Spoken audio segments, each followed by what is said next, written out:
बिहार में तीसरे चरण के तहत सुपौल संसदीय क्षेत्र में 7 मई को मतदान होना है। अब तक बिहार में दो दलों के बीच लड़ाई होती रही है, लेकिन इस बार की लड़ाई त्रिकोणात्मक होने की संभावना है, क्योंकि आईआरएस से वीआरएस लेने वाले बैद्यनाथ मेहता इन दोनों चुनावी प्रचार में हैं। वो खुद चुनाव लड़ रहे हैं। इस वक्त हमारे साथ वो मौजूद है। मेहता जी, सबसे पहले आपको समय देने के लिए शुक्रिया। धन्यवाद जी। अब तक तो दो दलों के बीच मुकाबला होता रहा है। वह सुपौल जो है, हालांकि इसका इतिहास काफी समृद्ध रहा है, लेकिन जो विभीषिका यहाँ पे हम लोगों ने देखी है, जिस तरीके की अव्यवस्था यहाँ पे हमने देखी है, अब लोगों की आस आपसे है। आप चूंकि आईआरएस रह चुके हैं, लोगों की उम्मीद आपसे है। किस तरीके से अपनी भूमिका को आप देखते हैं? देखिए, सुपौल जहां तक विकास की बात कहें, ठीक है, रोड कुछ जरूर बन गए हैं, बिजली की व्यवस्था ठीक हुई है, लेकिन मेरा मानना है रोड और बिजली विकास का प्रतीक मात्र नहीं है। यहाँ की कई समस्याएं हैं, और मैं कहता हूं सुपौल के साथ साथ बिहार और देश की भी समस्या है। यहाँ की या पूरे देश में कह लें 70% लगभग आबादी किसानों की है, खेती बाड़ी करते हैं, गांव में रहते हैं, और उनकी स्थिति बड़ी दयनीय है। उनकी स्थिति को सुधारने के लिए मुझे लगता है कोई ऐसे ठोस निर्णय और कदम नहीं लिए गए जो किसानों को उसके फसल का उचित मूल्य मिल सके, ताकि किसान समृद्ध हो सके। उस दिशा में ठोस नीति और कड़े निर्णय की जरूरत है। दूसरी समस्या है यहाँ बिहार की, हम मोटे तौर पर कह लें, शिक्षा की व्यवस्था बिल्कुल लड़खड़ा गई थी। और ये जो सरकारी व्यवस्था है शिक्षा की, जहां किसान के बच्चे, गरीब मजदूर के बच्चे पढ़ते हैं, उस पढ़ाई से ना तो उसे सरकारी नौकरी मिलने वाली है, ना प्राइवेट नौकरी मिलने वाली है। ऐसी स्थिति में जो किसान के बच्चे हैं, या तो फिर खेती करने के लिए विवश हैं, या जिनके पास उतनी खेती भी नहीं है, वो मजदूरी करने के लिए दूसरे प्रदेश में जाकर विवश हैं। मजदूर की बात यह है, जो मजदूर के बच्चे तो मजदूरी ही कर रहे हैं। तो मेरा मानना है, जब मजदूर के बच्चे मजदूर ही रह जाएंगे, तो आने वाले 100 साल के बाद भी यही स्थिति बनी रहेगी। किसान के बच्चे भी मजदूर बन जाएंगे, और मजदूर भी अनस्किल्ड मजदूर, जो महीने का 8,000 9,000 भी नहीं बचा पाते हैं, और अपने परिवार को छोड़कर, बच्चों को छोड़कर, बूढ़े माता पिता को छोड़कर साल साल भर दूसरे प्रदेश में रहते हैं। उनकी स्थिति का अंदाजा लगा सकते हैं। तो मुझे लगता है ये किसान की स्थिति सुदृढ़ करनी पड़ेगी। उसके फसल का मूल्य उसको उचित मिले, उसके लिए नीति अपनानी पड़ेगी। मैं एक छोटा उदाहरण दूं, इस क्षेत्र में, सुपौल के क्षेत्र में मक्का की खेती बहुत अधिक होती है, और मक्का का मूल्य आज से 20 दिन पहले 2300 रुपया प्रति क्विंटल था। अब फसल आना शुरू हुआ है, यह मूल्य 1800 तक पहुंच गया है, ये 15 दिन के अंदर में। क्योंकि उन फैक्ट्री मालिक को पता चल चुका है जो नया फसल आने वाला है, रेट वहीं से घट गया। और ये जो 1800 है, ये धीरे धीरे घट करके ये 1500 में आ जाएगा 15 दिन के अंदर में। आप नोट कर लीजिएगा, जब फसल भारी मात्रा में निकलने लगेगा।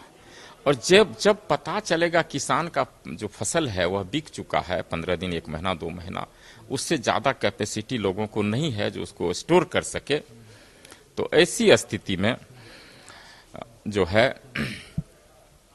फिर आप 2 महीना के बाद देखेंगे ये मूल्य जो है 2200-2300 हो चुका है। तो फैक्ट्री मालिक को इसका फायदा मिल जाता है। सरकार को ठोस कदम अपनाने पड़ेंगे, और किसान की मजबूरी है जो उस फसल को तुरंत वह बेच दे, क्योंकि उसे दूसरे फसल भी लगाने हैं।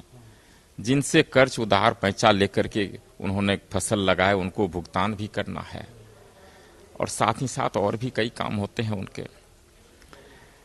तो यह चीज जिस दिन दुरुस्त हो जाएगा, अब 1 एकड़ मक्का का अगर 40 कुंटल पैदा होता है, तो उसे अगर पूरा देखेंगे तो उन्हें 20,000 से ज्यादा बचत नहीं होती है। 6 महीना का समय भी लगता है, परिवार के सभी लोग मेहनत करते हैं, ठंडा के मौसम में, गर्मी के मौसम में, बरसात भी पकड़ा जाता है। रात दिन लोग 5 डिग्री 6 डिग्री टेम्परेचर यहाँ पहुंच जाता है।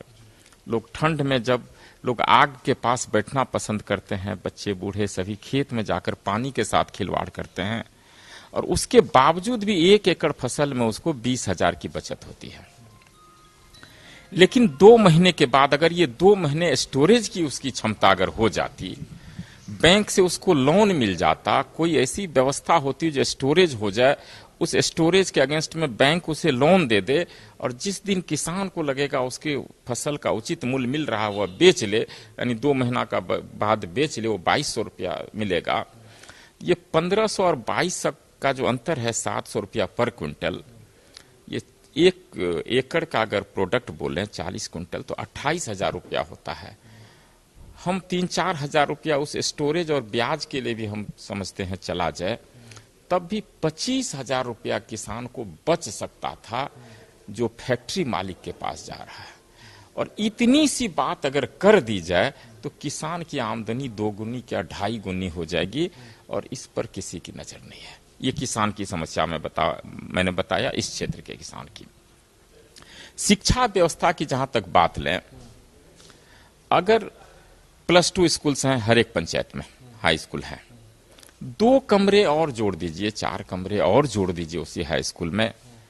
अगर सभी हाई स्कूल में संभव नहीं है, 8,500 हाई स्कूल हैं पूरे बिहार में, आधे में कर लीजिए, 1/3 में कर लीजिए, और वहां अगर ITI की ट्रेनिंग दे दीजिएगा, तो जो सरकारी स्कूल से गरीब के बच्चे, किसान मजदूर के बच्चे पढ़ रहे हैं, डिग्री ले रहे हैं, उनको अगर ITI की ट्रेनिंग मिल जाती है तो बिहार के लोग मजदूरी नहीं करने जाएंगे बिल्डिंग में, वो ट्रेंड होंगे और उसकी आमदनी जो है महीने का 25-30 हजार रुपया वो कमा पाएंगे। और इतने पैसे जब बिहार में आएंगे तो बिहार को विकसित और होने से कोई नहीं रोक सकता है, खुशहाल होने से नहीं रोक सकता।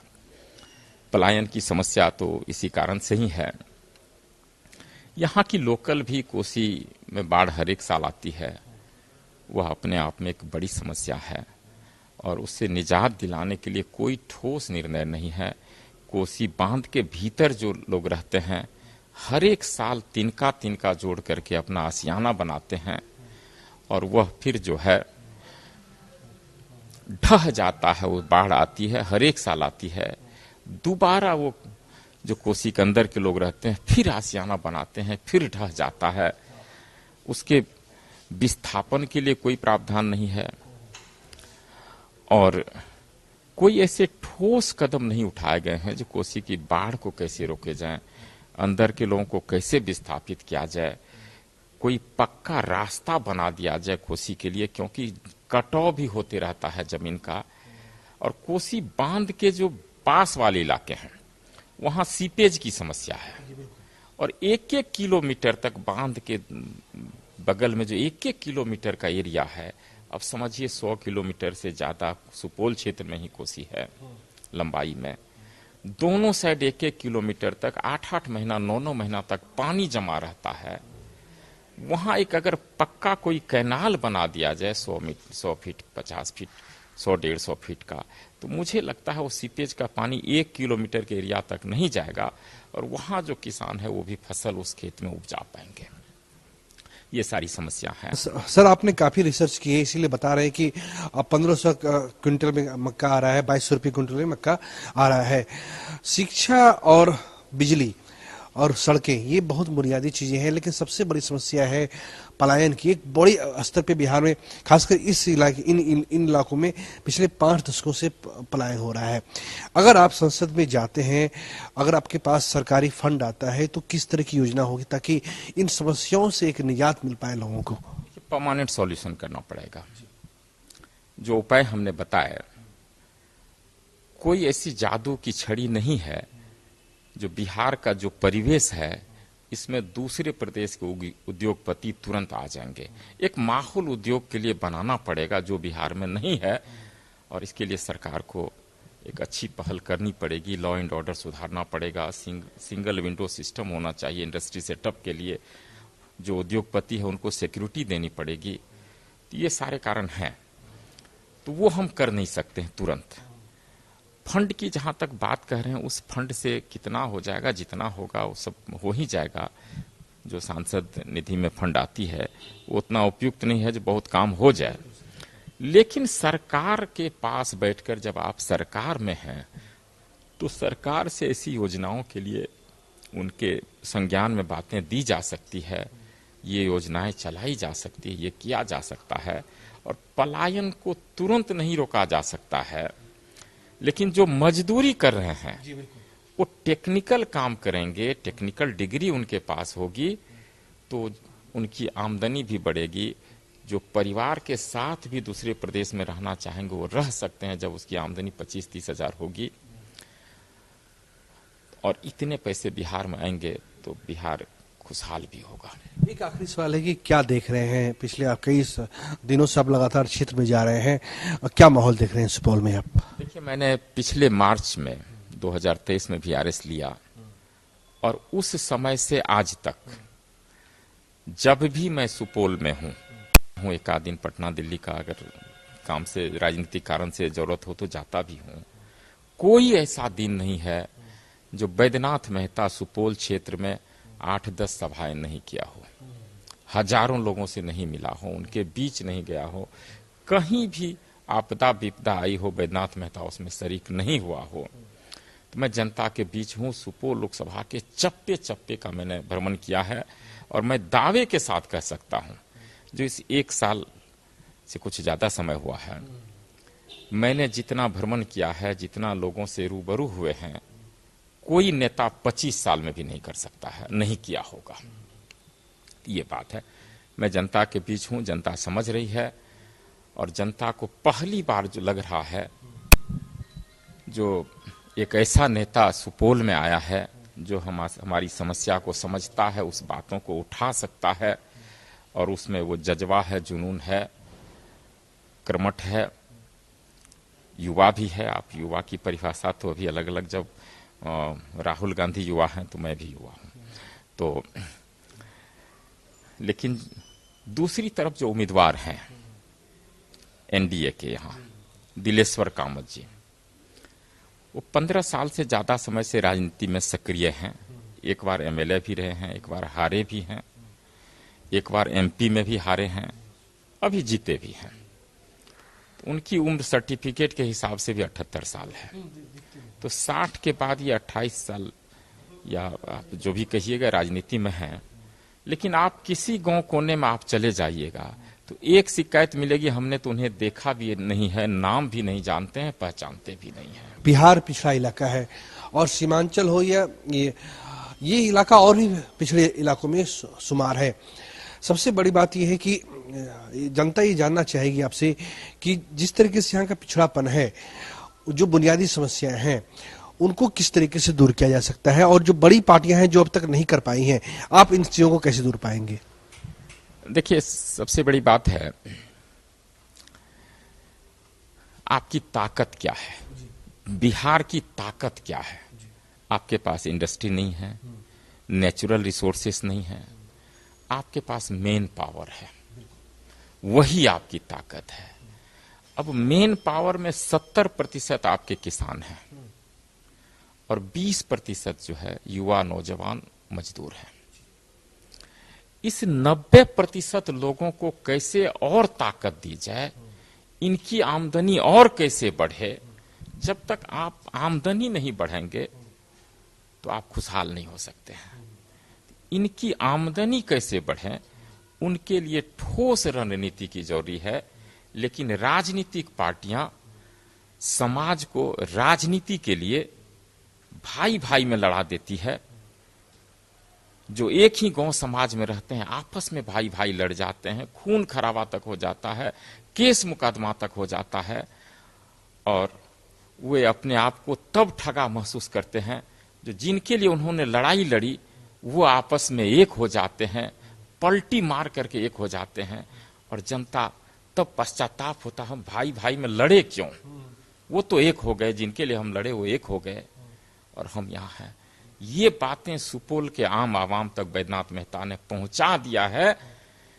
ये लोग आपकी भावना के साथ खिलवाड़ कर रहे हैं। जिस नेता को हम आदर्श मान लेते हैं, भगवान तक मान लेते हैं, उसकी फोटो घर में लगाते हैं, पूजा तक करते हैं, वही हमारी भावना के साथ खिलवाड़ करते हैं, क्योंकि हम अंधे हो जाते हैं उनके प्यार में।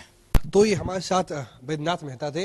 इन्होंने सुपौल की जनता से ये उम्मीद की है और ये अनुरोध किया है कि 7 मई का जो मतदान होने वाला है वो मतदान ऐतिहासिक हो, वो मतदान निर्णायक हो। सुपौल की जनता दल से उठकर दिल की बात सोचे, दिल की सुने, और जब 4 जून को मतगणना हो तो सुपौल एक इतिहास रचे और उस मतगणना में बैद्यनाथ मेहता सबसे आगे निकलें। कैमरा पर्सन राजेश के साथ प्रीतम कुमार, कशिश न्यूज, फारबिसगंज।